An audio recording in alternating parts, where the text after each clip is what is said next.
This story has never really left me. I was living in one of those quiet little towns, the kind of place where everyone still read the local paper. That fall, I came across a tiny ad in the local paper. An old movie theater was hiring a night shift attendant. It was one of those historic single-screen theaters built around the 1920s. You've probably seen the type.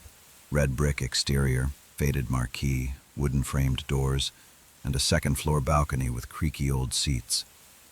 Despite its age, it was still a local favorite. The pay was surprisingly high, and the hours weren't bad either.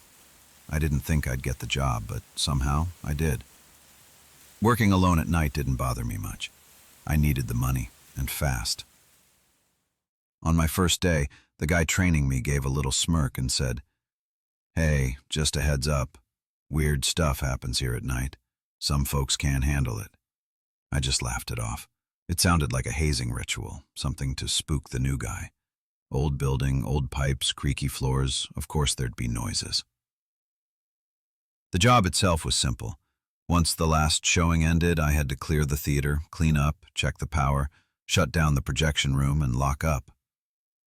One night, after the final movie had ended and the place had gone quiet, I was sweeping near the stairwell that led up to the balcony. Then it happened.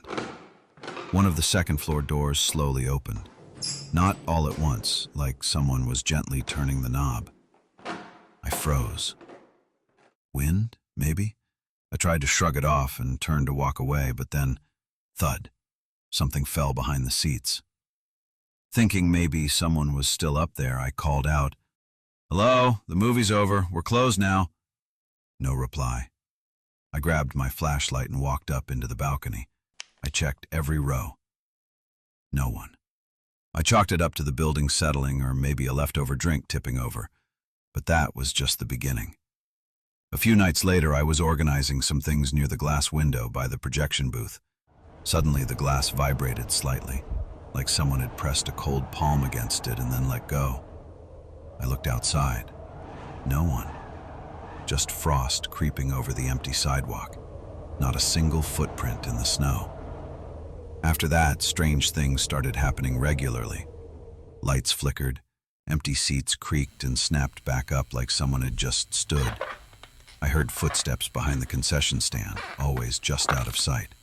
I kept telling myself it was probably mice. Old building, poor insulation, weird drafts could cause light issues and furniture to shift. I tried to believe that. Then one night, I had just finished counting the drawer and was about to turn off the lobby lights.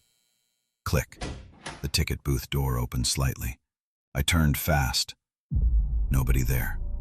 And then I felt it. A cold hand, lightly brushing my left shoulder. It was unmistakable. The texture, the pressure, it was a human hand. I spun around. No one. My heart was racing. I checked behind the counter, around the snack area, nothing. After that night, I started working with my senses on full alert. Eventually, I asked the other guys about it. "Hey, when you worked nights here, did anything weird ever happen?" They laughed. "Come on, yeah, we've all done night shifts. It's an old building, man, stuff creaks. Maybe you're just tired or jumpy." Maybe they were right. I was tired. I had a second job during the day, but no amount of fatigue explained what I felt. Something, not someone, was with me in that place. And then, the thing happened that changed everything. That night, the last movie ran longer than usual. I had dozed off while waiting for it to end. By the time I woke up, the credits had been over for a while. Panicked, I grabbed my cleaning gear and rushed into the theater. And I saw him. A man was still sitting there, all alone, staring at the blank screen where the movie had long since ended. Just sitting, motionless. I approached him cautiously. "Sir, we're closed. It's time to leave." No response. I walked a little closer and tried again. This time, he moved. Slowly. He stood and began walking toward the exit, toward me. His sluggish pace kind of annoyed me. I figured he was going to complain or make a scene, but he didn't. He didn't even look at me. He just walked right past me. And then he reached the door and passed straight through it, like smoke. Gone. I froze. and then bolted out the other exit. Didn't even think about looking back. I quit after that. Never went back. Before that night, I always told myself, "You're just tired. Don't be paranoid." But over time, the memory of what I saw and felt only became clearer. It wasn't exhaustion. It wasn't my imagination. A few days later, the newspaper posted the job ad again. Same theater, same night shift. Then again, just 3 weeks later, and then again. They say the employees quit because of stress, but I know better. No one lasts in that place. A few years later, I read an update about the theater.